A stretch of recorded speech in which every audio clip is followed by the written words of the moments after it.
Welcome back to the Sports Business Take podcast. I'm Paul Hine. He is Zach Creekmore, and today we are joined by John Canavan, director of Woosox Productions for the Worcester Red Sox, AAA team of the Boston Red Sox. Thank you, John, so much for joining us today. Would you care to explain your role and kind of what you do at the Woosox to our audience? Sure, Paul Zach, thank you very much for having me on.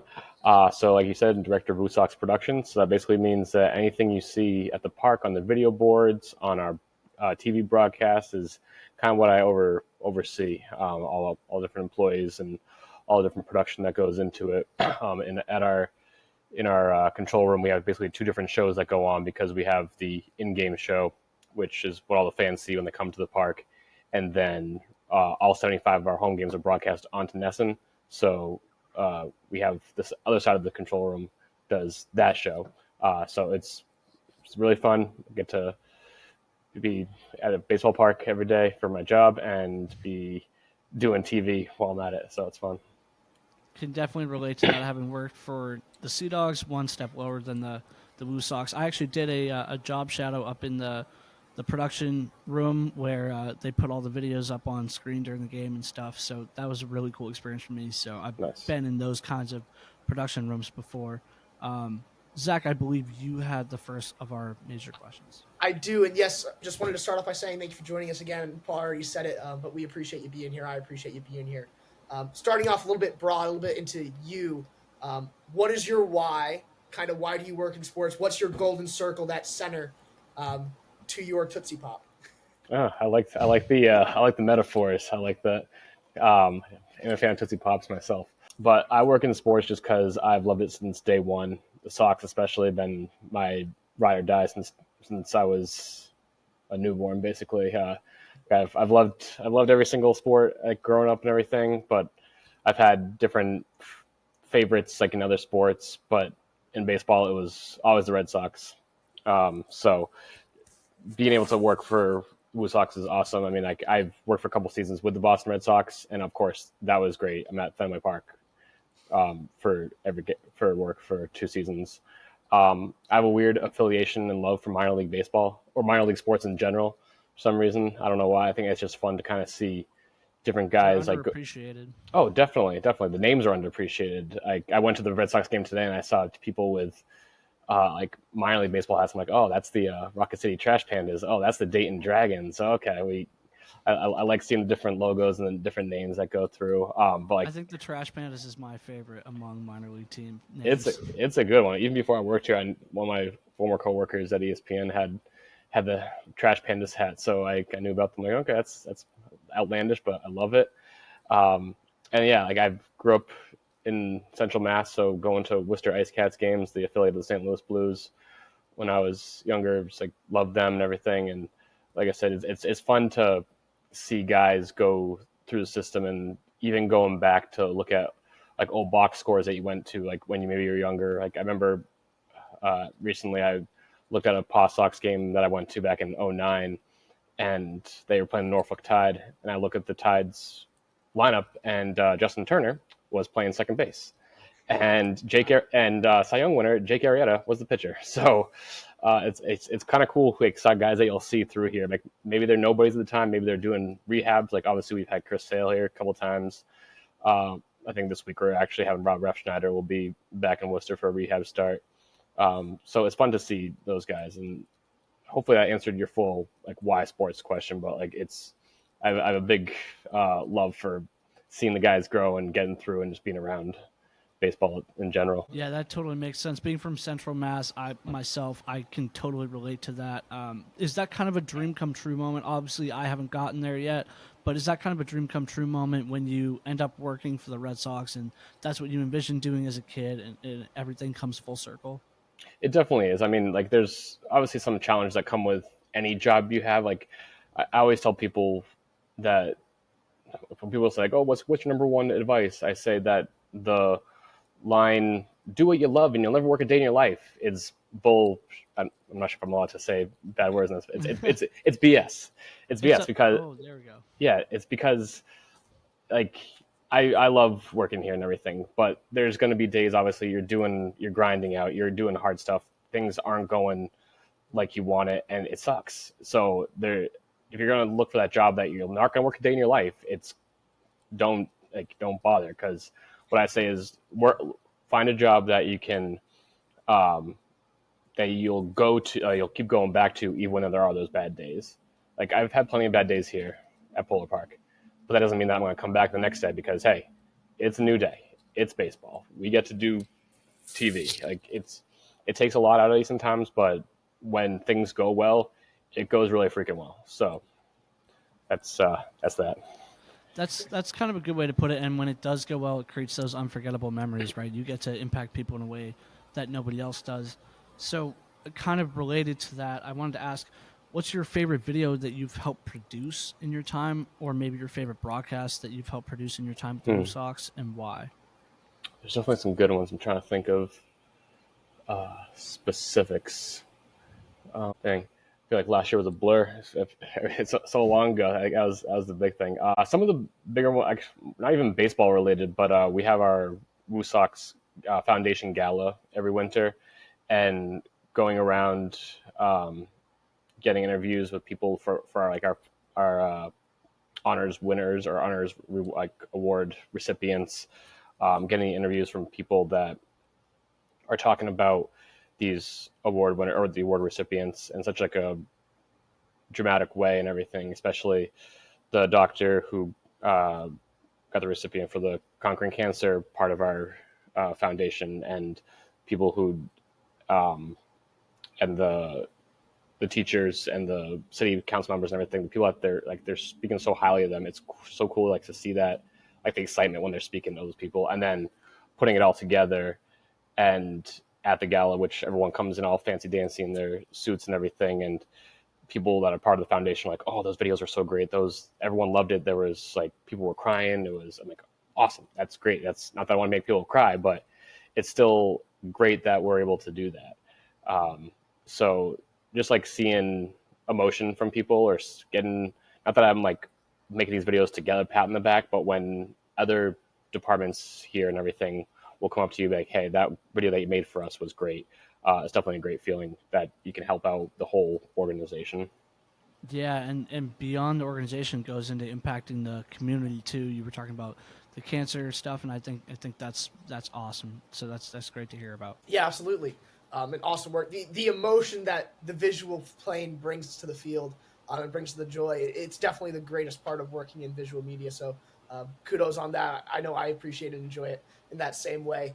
You mentioned that you had previously worked with the Red Sox and you love that experience. You're a Massachusetts guy, born and bred. Now at the Woosox, previously at the Red Sox, like I said, very closely linked organizations, right? People often praise, and as you did too a little bit, the difference between the minors and the majors. Could you share on your experience between those two?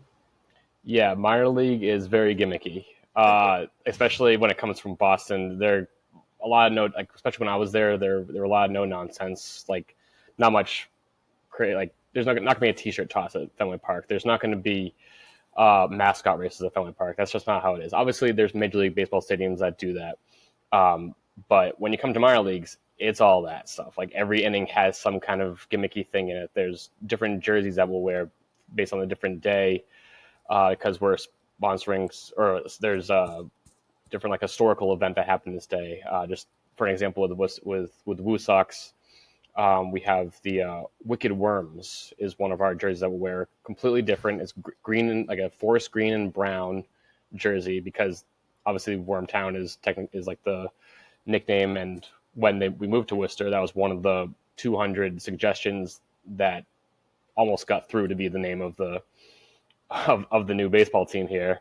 And then another one is the Ruby Legs. We'll be wearing like these old timey fashioned looking jerseys because like of dating back to an 1880s team from Worcester that was called the Ruby Leg. So it's like I said, very gimmicky, which I love because it's fun to see, especially kids get into it or people make fools of themselves on the field. It's a lot easier to get access to players as a fan, especially. It's fun to see guys just like asking for autographs, and minor league players. Not that they're more receptive than major league players, because there's definitely major league players that will gladly go out of their way to help out children like at the park. But it's easier, and like the teams themselves, like especially us, will make specific days like where you'll meet the team, or there'll be autographs for specific people after the game. Every Thursday we have a former player, usually Red Sox player, come during our Throwback Thursdays, and they'll sign in our outfield diner area for 3 innings.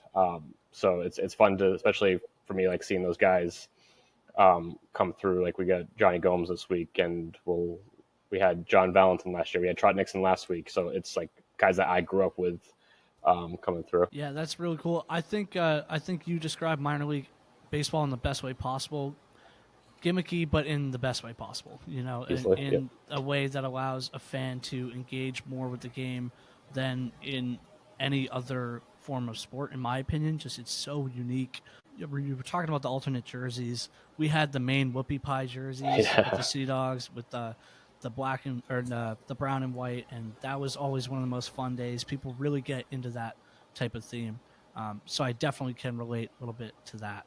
So I want to get into the actual video side of it a little bit, the video editing side that you do. What software would you recommend people getting into video editing use? Myself, I've been getting into video editing this past semester, and I have an internship in the summer with it. So I'm just curious what you would recommend. Is it Adobe, Final Cut, CapCut, something else, and why? Yeah. So the first editing I ever used was iMovie, obviously, because that was like the thing that any schmuck with a Mac could use. And Final Cut and Adobe were, oh my god, you like. I mean, I'm kind of dating myself when people say like, "Oh, can you Photoshop that?" That was like a verb. Like people had to have specific skills to like put a cat on someone's shoulder. Like it was a thing. But when I got into college, it was Final Cut, and now I use solely Adobe and Premiere and all that stuff. I don't want to say like what is better. Like I feel like I'm more, when I first started using Adobe back in the day when I was first introduced to it, I feel like it wasn't as user friendly, but it had things you could do with it. And Final Cut, like I knew very well. Nowadays, I feel like Adobe Premiere is very user friendly. So I would say like, if you're able to, I mean, obviously it costs money to use like the official stuff, but if you're able to afford it or have suites at your college or high school that could use that have it, just dabble around with it. Like and watch YouTube videos of how to do it. Like I've used Photoshop for I don't know 15 years now maybe. I still go on YouTube and say, like, oh, how do you do this? How do you do that? Same thing with Premiere or anything that you're looking up with After Effects, with motion. I will look up YouTube like videos of how to, because it's the easiest way to learn things when you're just trying to do a simple like task. Obviously there's classes, which I'm sure teachers are great at all these different schools to do for like a full on like in-depth thing. But if you're just trying to learn a crash course on something, YouTube, Adobe has their own videos. It's definitely use them. Yeah, that's great to hear about. I definitely have heard the same thing from other people, that Adobe is kind of the premier one to use, and that YouTube videos are the best way to do it. So thank you so much for that. Of course. Well said. It's definitely the premium service right now, and probably the top performer when you look at the stuff that's produced from an Adobe versus a Canva, for example, which is probably its biggest competitor right now for the entry level adjuster. I think it is really impressive. Kind of going into your director role at the Woosox specifically, as the director of production, right? How do you manage and guide your team?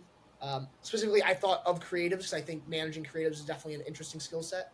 It's something that not a lot of people. It's very different in comparison to managing somebody who's 9 to 5 and is really focused on just doing a very basic thing. I think creatives have some different skill sets and are better managed in different ways. So I'm curious to hear, what experiences do you call upon? What strategies do you use in managing that team of creatives, or managing your team at the Woosox? Yeah, so my team is filled with a bunch of younger kids, like either fresh out of college or maybe some even still in college that will just work here in the summer. But what I'm like really happy is that everyone is willing to learn. On our team, like I've definitely sought out people who are eager to do things that are asked and eager to learn different things. Because coming in, like, especially if you have no like control room experience, which is tough to come by when you're trying to pay these people not a lot of minor league like game rate salary, and you're have like a small window. It's not, you're not going to find like a Steven Spielberg out there. You're not going to find like these award-winning editors and everything, or graphics operators.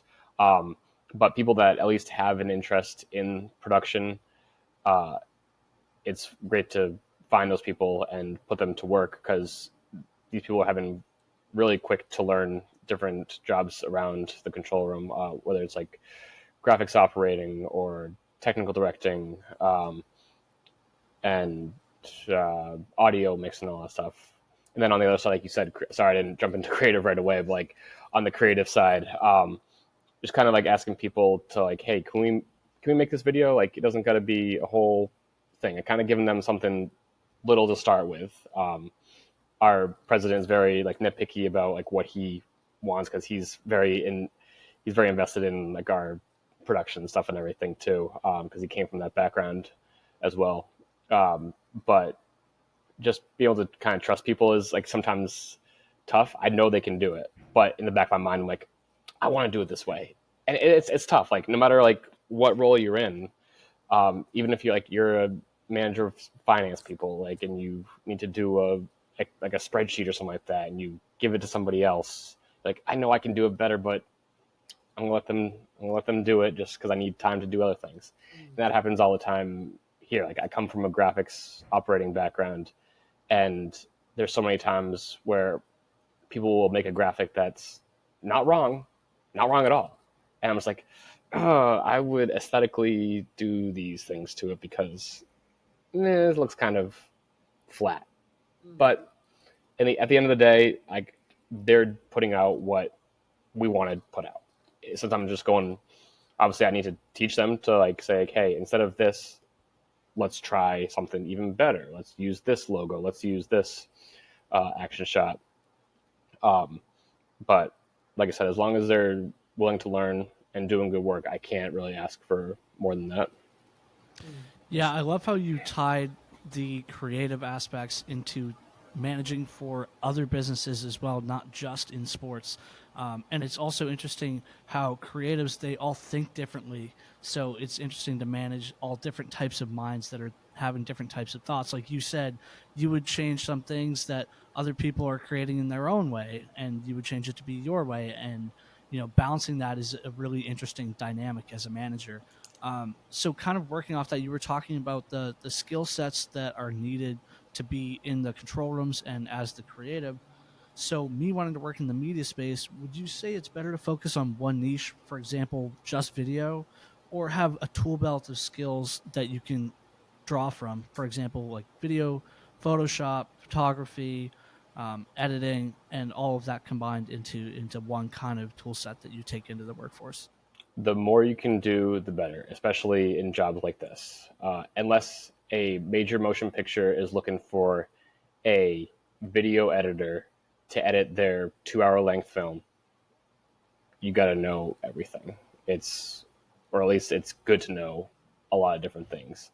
And that's not even in just video. Like, especially with this job right now, I have to work with marketing people. I have to work with corporate partners. I have to work with ticket sales. Not necessarily, I'm not on the phone selling tickets, but I'm working with them, and I'm working with the corporate partner people to see like, oh, what videos can we make for said corporate partners? Getting that sales type mind, getting the marketing mind when we need to change up a different activation in the park for a sponsor, and because the game that they were doing last year wasn't getting traction. Like, what can we do in that sense? So like, yeah, I could sit back and relax and be like, okay, tell me what you want to do and I'll come do it. But it's fun, like, going to the meetings, like, with these different groups and spewing your ideas and saying what you want.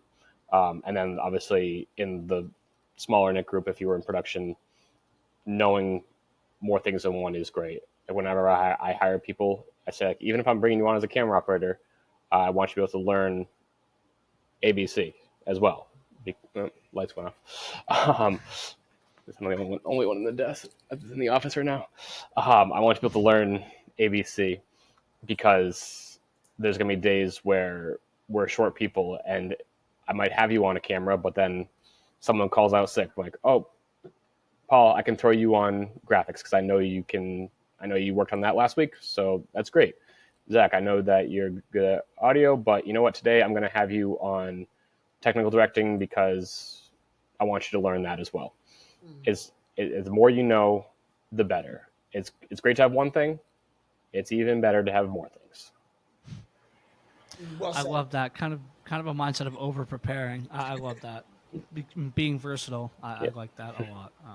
I think that's something that both of us try to implement a lot. So I really appreciate that one. Agreed. Same here. I wrote down it's the difference between having the full alphabet and the ABCs, right? A lot of people can have the ABCs, but can you have the full alphabet? Can you be versatile in the full alphabet? It's versus having just the hammer versus having the whole toolbox. Can you create power through that? We talked about it a lot on our podcast of creating versatility and the power behind it. Talking about that a little bit, you talked about your experience in a directorship role now, but also behind the camera in the editing room. How often do you find yourself behind the camera nowadays? Do you try to put yourself behind the camera from time to time to have a good time because you enjoy it? I've done a lot of photography myself, but curious to see what you do for you. Yeah, there's definitely times that I haven't like operated the camera here, but like I said, at Fenway I used to do that. But here, there definitely are some days where if we're short staffed and I need to jump in a role, like okay, guess I'm TDing today, guess I'm graphics operating today. Like it's just it sometimes has to be like that. So I'm not gonna say I'm gonna like because I am the director and will staff everyone that's on our team. I'm not gonna like put myself into a spot because that'd be stupid. I want these people to get a lot of learning experience. But like I said, there's plenty of days, especially when before college is out or when kids go back to college, that we're short staffed and I'll just need to throw myself into a role. And there's some kids here that know more than I do on specific roles because I've only worked on a few things. So there's still roles that I need to learn. Like you're always learning no matter like how high up you are in the depth chart. Love it. Yeah, I like that kind of concept of learning something new every day. That's one of the reasons that I want to work in sports is it gives you something different every day. And I think I don't know personally for me, I enjoy that. I like being able to learn and grow all the time. So I want to talk about growing in a different area for you. You also worked in WWE, which is very I different did. from baseball in general. So, what was your experience editing video for WWE like, and how was it different from your experience in baseball? So it got me back. It got me into WWE knowledge. It was fun because like I had known some of the big names like growing up, and then when I started working for the network, it was right as the network was launching back in 2014. That's when I started working for them, and so I was doing different shows, and it got me into like the backstory lines of like how all these things came to be. Of who I'm not sure how big wrestling fans you are, but like who like Chris Jericho is, and like who Triple H like was before he was what he is now. So it was fun. It got me, like I said, it got me into wrestling, and now I know the stories, I know the names, and I'll sometimes still follow it now. But yeah, it's like I said, it's definitely different than live sports. Like it was more like the shows I was working on were more documentary style based, and obviously there's sports documentaries. There's Red Sox. There's plenty of Red Sox documentaries. Hopefully, Woosox one soon as well. But yeah, it's sometimes it's almost like meta how like WWE documentaries are because it it's scripted but also not in a sense. So it's funny like when I was first like working on them and I'm hearing these guys talking in the interviews, I'm like, does he mean like in real life or does he mean like in the show? Because it's a show. It's a show about a wrestling show. That's how I like to put it. Obviously, the guys are doing real stunts, but it's a show. Um, so whereas baseball, if you're doing a documentary of that, it's a show about an actual event that happened. Whereas in WWE, it's a show about a show about a show. Right. So it's how you kind of go that way. So, when you were making those documentaries, did you know what was going to happen while you were filming it? Yeah, I mean, these weren't like these are like already happened. Like these were stories that happened in the past. So like I Oh, okay. knew. So, but it is fun kind of to look back on them, like and see like the full finished product. What 10 years now? Actually, weirdly, like I hadn't gone back to it, and just the other day, I'm like, you know what? I haven't watched this. I haven't watched Monday Night Wars in a while. I'm gonna watch one of the episodes for the fun of it, and it was funny because I remember I could probably recite a lot of the lines because I was obviously if you've been editing a video before, you know you've gone back to the same scene 17,000 times, and you'll say like, "Oh, that's that line, that's that line." So it's funny to see some of the lines that just are stuck in your head for eternity. Something interesting I heard you say. You mentioned Woosox docu-series, hopefully soon. Um, tagline, I focused. Um, Yes. I watch a lot. I love the Welcome to Wrexham. I love the ones they've done with Arsenal. I'm a big soccer guy myself. I know you being a bit more of a baseball guy. What is one docu-series you've seen, or what is some way you want to hypothetical this Woosox docu-series and build it? What's something that you would like it to look like? What stories do you want to see told? Can I ask a part B to that? Are you guys going to be in the Netflix documentary this year? So I'll answer part B first because while I was out in spring training, we actually talked to the Netflix people. I mean, while I'm talking, I'm gonna try to bring this picture up of how ridiculous this was. And they're actually planning on coming to the park at some point because they were wicked cool. They're hopefully to follow like a major league player and like a minor league player throughout like this season and everything. And it's funny because when I watch Red Sox games now, I'll see like them in the dugout. I'm like, oh, that's a Netflix camera right there. Like the rigs that they had were ridiculous. Yeah, I saw one today when I was watching the marathon game today. Yeah, I don't know if we can like this. Yeah, Ooh, yeah, I It can was see ridiculous. that. This guy has Wow. a steady on a Segway, and it was most ridiculous thing because like it's just so Wow. funny because we have a person like who's tracking him with a monitor in front of him, and he's just zipping with the steady along like the base path. Whereas me with my little DSLR can't get 2 feet on the grass next to the major league players. This guy's just flying by on wheels, and I'm like, come on, bro. So that was cool. So hopefully, yes, they're planning on coming here, and that'd be great to see. I think it'd be fun. And then Zach, to answer your question, uh, I mean, like 30 for 30s are probably the prime of what you want to aspire to when it comes to sports documentaries. Those have been coming out for years now, and there's so many great ones. I mean, obviously 30 days. I 40s in mean, October. 40 days in October is obviously the best one. I've Um, watched that so many times. good, I'm glad. Yes, same. But I mean, I'm partial to other ones as well, especially ones that came out a while ago. I mean, Deion Sanders one obviously is great. Jordan Rides the Bus. There's so many good ones. Even if you aren't fans of those specific people or teams, it's fun. It's fun to see. The Jordan, what's it called? I can't think Jordan of the rides name. the bus. Yeah, the Jordan Rides the Bus, and then the it wasn't 30 for 30, but the Bulls one that oh, I came know Last out. exactly Dance. what you're talking about. Yeah, exactly. Um, that was, I mean, it brings you back, like especially. I mean, I was still like a little kid when he was making that run, but I love when you're watching a documentary, like, oh, I remember that. I remember when that happened. When nostalgic, like truck just like hits you in the face. It's it's weird, but also it's also great at the same time.